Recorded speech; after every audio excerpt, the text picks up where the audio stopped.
Hi friends, எங்கள் mummy style fish குழம்பு எப்படி பண்ணலான்னு பார்க்கலாமா? ஒரு பேன் வச்சுக்கோங்க, அதில் ஆயில் போட்டுக்கலாம்.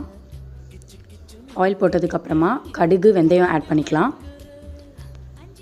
அதுக்கப்புறம் கடுகு வெந்தயம் பொரிஞ்சதுக்கப்புறமா சின்ன வெங்காயம், பூண்டு, பச்சை மிளகாய், கருவேப்பிலை தேவையான அளவு ஆட் பண்ணிக்கோங்க.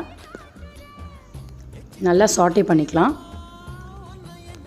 கொஞ்சம் சால்ட் ஆட் பண்ணிங்கன்னா கொஞ்சம் ஈஸியாக குக் ஆகிடும். அதுக்கப்புறம் தக்காளி ஆட் பண்ணிக்கோங்க. ஸோ தக்காளி ஆட் பண்ணிவிட்டு நல்லா சாட்டே பண்ணுங்கள். ஒரு லிட்டு போட்டு நீங்கள் மூடிட்டிங்கன்னா ஈஸியாக சீக்கிரம் குக் ஆகிடும். ஸோ இப்போ நல்லா குக் ஆகிடுச்சு. ஒரு 2 மினிட்ஸ் அதை மிக்ஸ் பண்ணிவிட்டு இப்போ நம்ம சில்லி பவுடர் ஆட் பண்ணிக்கலாம். இது ஹோம்மேட் சில்லி பவுடர். ஸோ உங்களோட காரத்துக்கு ஏற்ற மாதிரி நீங்கள் இதை அட்ஜஸ்ட் பண்ணிக்கலாம். ஸோ எவ்வளோ வேணுமோ நீங்கள் ஆட் பண்ணிக்கலாம். நெக்ஸ்ட் புளி தண்ணி.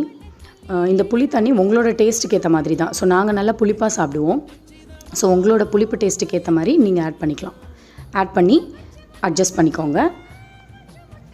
அண்ட் குழம்பு நல்லா ஒரு 5 மினிட்ஸ் கொதிக்கணும். அதுக்கப்புறம் நீங்கள் ஃபிஷ் ஆட் பண்ணிக்கலாம். இது கோலா ஃபிஷ்.